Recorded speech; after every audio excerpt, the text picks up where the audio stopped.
Good morning all of you. कैसे हैं आप लोग? I hope you all will be fine. And now आज जो हमारा डिस्कशन होगा वो होगा class 10th social science chapter number 2 resources of India 2 का पार्ट 10वां लेकर। ठीक है, ये आज का हमारा पार्ट 10 नंबर का वीडियो है। ठीक है, इससे पहले इस चैप्टर के 9 पार्ट की वीडियोस बन चुकी हैं। ठीक है, तो आज जो हम डिस्कशन करेंगे वो होगा पावर रिसोर्सेज पर, जिसका type, distribution, uses and conservation के बारे में हम पढ़ेंगे। ठीक है, जहां पर हम 2 टाइप के एनर्जी रिसोर्सेज के बारे में बात करेंगे, conventional source of energy and non conventional source of energy. तो बिना देर किए हुए हम अपना चैप्टर स्टार्ट करते हैं। सबसे पहले देखेंगे आप power resources, type, distribution, uses and conservation. ये आपके 10th class MP board social science के पेज नंबर 37 पर ये टॉपिक आपको मिलेगा। ठीक है, जहां पर लिखा हुआ है, देखिए मैं शॉर्ट में बताने की कोशिश करूंगा कि man is an active being, he uses power to perform each activity. In ancient time his activities were limited, slowly he started using power resources like animal, wood, air and water with the development of citizens।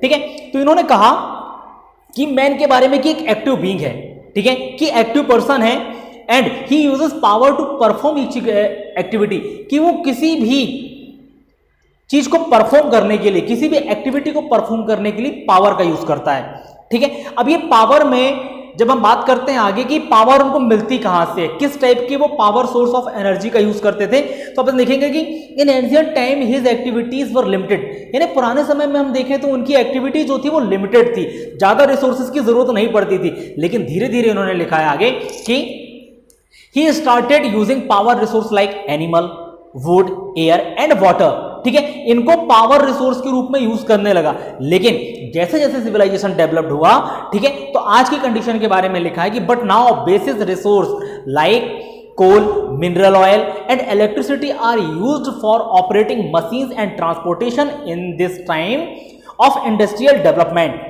Availability and uses of these power resource both are necessary for economic development।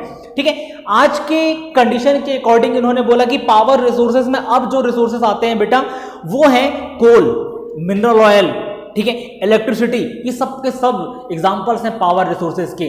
ठीक है, machine को चलाने में इनका use किया जाता है और इकोनॉमिक डेवलपमेंट के लिए इन रिसोर्सेज का होना must be compulsory. So we can say that the source of power which are used by man for his different activities are known as power resource। ठीक है, कि इन्होंने लिखा कि so we can say that the source of power which are used by, कि power का जो source है, ठीक है, जिसको लोगों के द्वारा, मैन के द्वारा यूज किया जाता है डिफरेंट एक्टिविटी को परफॉर्म करने के लिए, उन्हीं को हम पावर रिसोर्स कहते हैं। ठीक है, पावर रिसोर्स में be classified into 2 categories, first exhaustible resources and second renewable resources. Exhaustible resource का मतलब वो रिसोर्सेज होते हैं बेटा जिनका यूटिलाइजेशन एक बार कर ले तो दोबारा वो यूज के लिए नहीं बचेंगे, यानी नेचर में वो लिमिटेड अमाउंट में है कि एक बार यदि वो खत्म हुए तो हम दोबारा उनको वापस नहीं ला सकते। And the second renewable resources, यानी ऐसे रिसोर्सेज जिनको हम रिन्यू कर सकते हैं, ठीक है, जो कंटिन्यू चलते जाएंगे, जो कभी खत्म नहीं होंगे।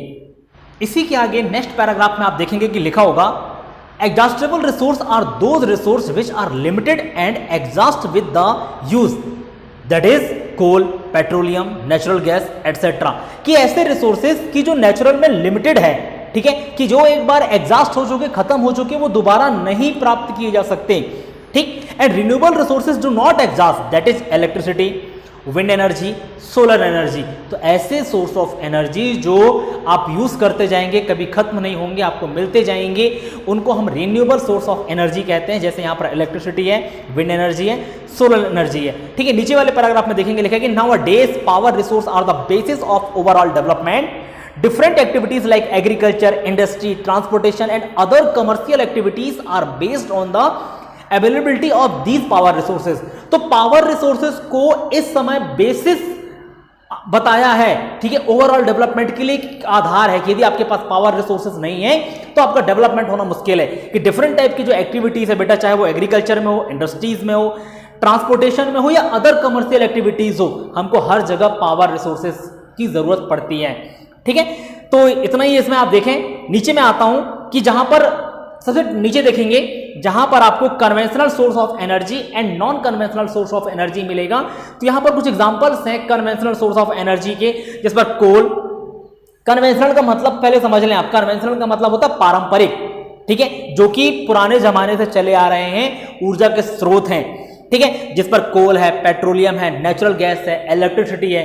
एंड नॉन कन्वेंशनल यानी गैर परंपरागत, ठीक, जिनमें हम solar energy, wind energy, bio energy and geothermal energy की बात करते हैं, ठीक है। अब जो हम स्टडी करेंगे बेटा वो होगा कोल के बारे में, ठीक है, कोयले के बारे में। कोल देखिए आप, कोल का मतलब यहां पर कोयला से है बेटा, ठीक है, कि कोयला के बारे में हम यहां पर डिस्कशन करेंगे कि कोल, जिसमें हम 4 टाइप के कोल्स के बारे में पढ़ेंगे, जहां पर सबसे पहले है एंथ्रेसाइट, सेकेंड में आपको दिख रहा है बिटुमिनस, थर्ड में ब्राउन और लिग्नाइट एंड फोर्थ में पीट, ठीक है। इन चारों के कैरेक्टरिस्टिक्स अलग अलग होते हैं। आपके बुक के पेज नंबर 38 पर देखें, जब आप ये वीडियोस देख रहे होंगे मेरी, ठीक है, तो अपनी बुक आप अपने पास रखें, तभी और अच्छे से समझ में आएगा। तो कोल में देखिए क्या लिखा है, the credit of development of modern industrialization goes coal, कि मॉडर्न इंडस्ट्रियलाइजेशन जो मॉडर्न जी यानी आज हम देखें कि आधुनिक इंडस्ट्री का जो डेवलपमेंट हुआ है उसका एक ही आधार है, वो है कोयला। It is called the mother of industries, ठीक है, इसको मदर ऑफ इंडस्ट्रीज कहा जाता है कोयल को। And now it is a metamorphosed form of vegetation laying buried under the rocks for ages. It is found in sedimentary rock, ठीक है, ये एक मेटामॉर्फिक टाइप है बेटा। अब मेटामॉर्फिक कैसे, कि चीजों का परिवर्तित होना, ठीक है, कैसे कि यहां पर लिखा है कि form of vegetations lying buried under the rocks, कि कुछ वेजिटेशंस हैं, ठीक है, जो कि रॉक्स के अंदर दब चुके थे, पत्थरों के अंदर, चट्टानों के अंदर दबे हुए थे, और कई हजार सालों में इनका फॉर्मेशन हुआ है कोयले के रूप में। और इन्होंने बोला कि it is found in sedimentary rocks, और ये सेडिमेंट्री रॉक्स में फाउंड किए जाते हैं। सेडिमेंट्री यानी अवसादी चट्टानें, जो परत दर परत जो चट्टानें बनती हैं, लेयर बाय लेयर कई 100 सालों में वो चट्टानें जो बनती हैं उन पे ये पाए जाते हैं। तो इसी में नेक्स्ट पैराग्राफ लिखा है, देखेंगे आप अपनी बुक में, it has become more important in the world after the industrial revolution. It is used as domestic fuel in industries in producing electricity and making different thing like cosmetic, nylon, buttons etcetera. तो coal का use इन्होंने बताया कि जब से industrial revolution हुआ है, यानी औद्योगिक क्रांति हुई है, तब से इसका इंपॉर्टेंस बहुत बढ़ गया है, ठीक है। इसका यूज इन्होंने बोला कि डोमेस्टिक पर्पस में किया जाता है, यानी घरेलू यूज में, घरेलू फ्यूल के रूप में किया जाता है, ठीक है। प्रोड्यूसिंग इलेक्ट्रिसिटी को प्रोड्यूस करने में किया जाता है, और डिफरेंट थिंग्स लाइक कॉस्मेटिक है, नायलॉन, बटन्स, इनको बनाने में भी किया जाता है। It is a basis fuel in many industries due to its 3 characteristics, produces water vapour, gives heat and melts metal, ठीक है। अब देखिए यहां पर इसके 3 टाइप से यूजेस बताए हैं इंडस्ट्री के अंदर, ठीक है। मैनी इंडस्ट्री में ये फ्यूल के रूप में यूज किया जाता है, ठीक है, क्योंकि 3 कैरेक्टरिस्टिक्स इसके बताए हैं, जैसे प्रोड्यूस वाटर वेपर, कि इससे वाटर वेपर को प्रोड्यूस किया जाता है। नाउ गिव्स हीट लेने के लिए, कोयला जो जिसका यूज होता है कोल का, हीट देने के लिए, एंड मेल्ट मेटल्स, और मेटल्स को मेल्ट करने के लिए, पिघलाने के लिए। Carbon is the main inflammable element in coal, और कोल का जो इनफ्लेमेबल है एलिमेंट है, जलने वाला जो एलिमेंट है वो है carbon. And now based on the quantity of carbon 4 type of coal is found in India, कि क्वांटिटी के हिसाब से हम देखें तो इंडिया में ये 4 टाइप के कोल पाए जाते हैं। सबसे पहला है एंथ्रेसाइट, ठीक है। एंथ्रेसाइट के बारे में लिखा है, देखिए इसको क्लियर पढ़ेंगे, बहुत अच्छे से पढ़ेंगे, इंपॉर्टेंट है। जब आपको कोल के बारे में डिस्क्रिप्शन लिखना होगा एग्जाम में, ठीक है, तो आप ये चारों के बारे में लिख सकते हैं। एंथ्रेसाइट का मतलब होता है it is the best quality coal. 85 to 95% of carbon is present in this type of coal. It is bright and very hard. It burn smokeless and gives more heat. ठीक है, इसके बारे में बोला कि 90 से 95% कार्बन होता है, ठीक है, और इन्होंने बोला कि ये एक सबसे बेस्ट क्वालिटी का कोल है और ये बहुत ब्राइट और वेरी हार्ड होता है, ठीक, और बर्न जब होता है तो स्मोकलेस बर्न होता है, यानी धुआं नहीं निकलता, यानी एनवायरमेंट को भी ज्यादा हार्म नहीं होता। सेकंड नंबर में बिटुमिनस, ठीक है, it is second grade coal containing 70 to 80% carbon. Second grade का कोयला है, 70 से 80% कार्बन है, और ये कलर में लिखा है कि it is black in colour and gives less smoke when burn, और ये लेस स्मोक होता है लेकिन कम स्मोक होता है जब इसको जलाया जाता है। थर्ड नंबर पर है ब्राउन और लिग्नाइट, ठीक है। ब्राउन और लिग्नाइट में देखिए this is the poor quality coal, की पुअर क्वालिटी कोल है, 40 to 55% ही कार्बन है इसमें, और इन्होंने लिखा कि it gives more smoke when burn, और जब ये जलता है तो बहुत ज्यादा धुआं देता है, ठीक है। नाउ द फोर्थ पीट, ठीक है। पीट में देखिए लिखा है कि this is the primary form of coal, it is deposit in the shallow pits due to the disintegration of vegetation.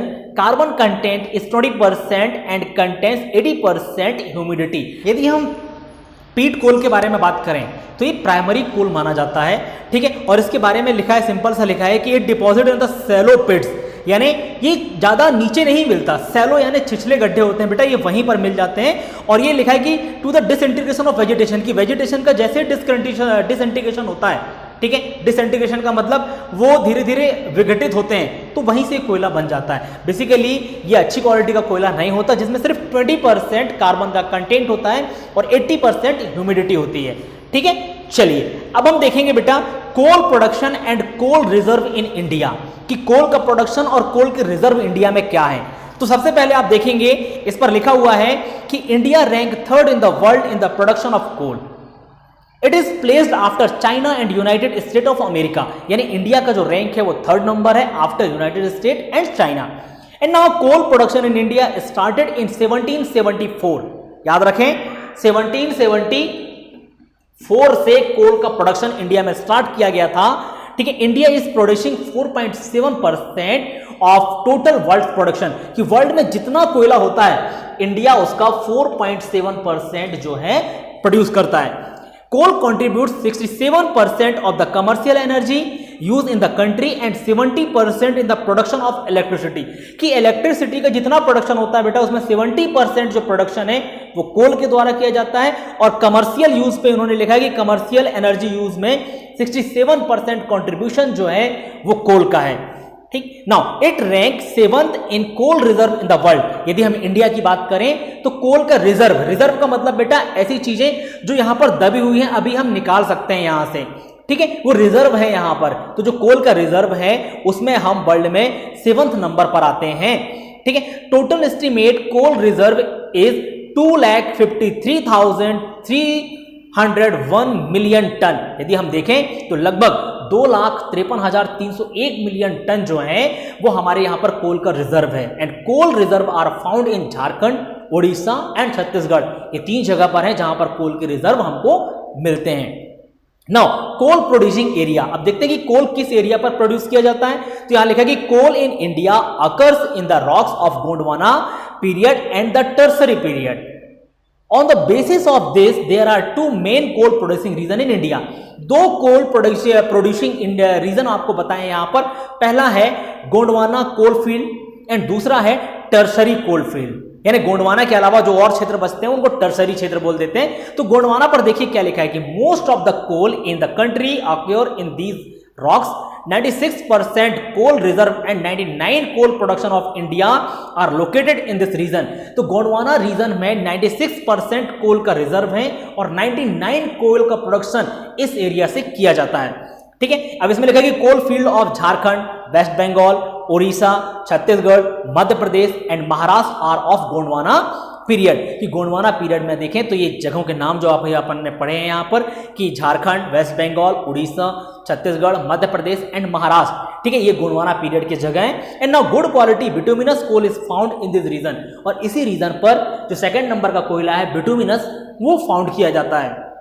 Now the tertiary coal field, अब टर्सरी कोल फील्ड पर देखिए क्या लिखा है कि 1% of the total production of the coal in India is obtain from this coal field, कि इस tertiary coal field से सिर्फ 1% कोयला का ही प्रोडक्शन किया जाता है।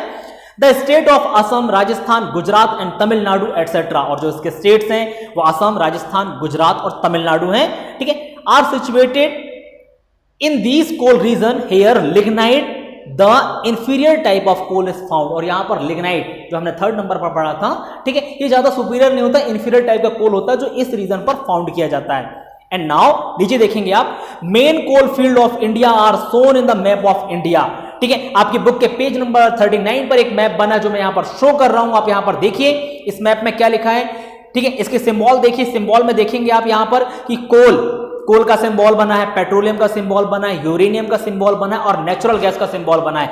ये आपको फाउंड करना है कि ये किन किन जगहों पर पाए जाते हैं, अंडरस्टैंड। और आपको हर स्टेट यहां पर पता होना चाहिए कि कौन सा स्टेट कहां पर है।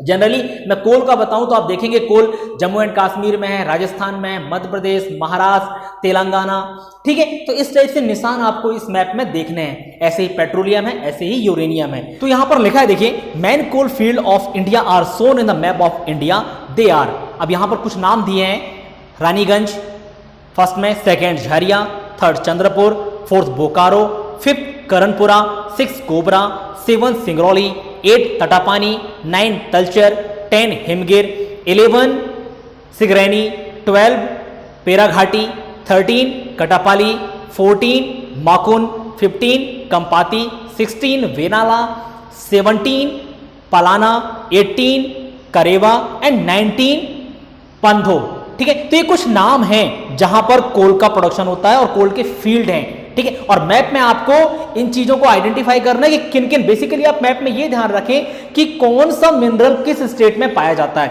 आपको आपकी बुक के अकॉर्डिंग देखना है। ये जो मैप मैं यहां पर दिखा रहा हूं आपको, ये आपकी बुक का ही मैप है जो कि पेज नंबर 39 पर बना हुआ है।